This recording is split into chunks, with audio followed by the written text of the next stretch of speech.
Gisèle Lapoumerouli, vous êtes présidente de la CREPA. Présentez-nous cet organisme. Alors d'abord, je dois dire que la CREPA est un organisme paritaire, géré par les organisations syndicales qui représentent les salariés, d'une part, et d'autre part, les avocats. La CREPA, elle est née donc de la volonté des partenaires sociaux il y a bientôt 50 ans. Nous gérons la retraite, la prévoyance, l'incapacité à validité, la dépendance des personnels des cabinets d'avocats. Nous en sommes effectivement le guichet unique. Nous avons été désignés dans une convention collective pour gérer ces risques au bénéfice des salariés de la profession d'avocat. Cela devrait faciliter les démarches.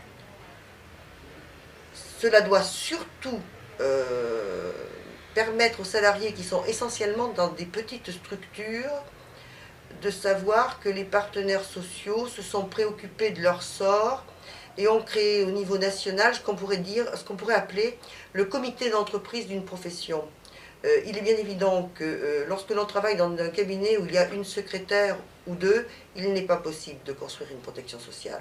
On ne peut le faire que si on le fait au niveau national de manière collective et solidaire pour l'ensemble du personnel. Alors précisez-nous ce guichet unique. Donc, dans un souci de simplification administrative, chaque cabinet d'avocats paie l'ensemble des cotisations au moyen d'un chèque unique, ce qui simplifie considérablement la gestion, qui facilite les petites structures qui ne sont pas forcément équipées de DRH pour gérer l'ensemble de leur personnel. La CREPA a fait preuve d'originalité en créant une branche dépendance aussi. Oui, les avocats et leur personnel ont créé il y a déjà plus de 6 ans un régime dépendance.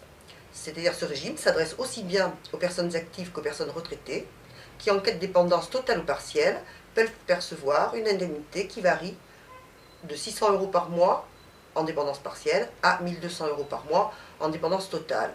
Ce régime est innovant puisque c'est la première branche qui a mis en place un régime dépendance pour l'ensemble de son personnel. Il est solidaire.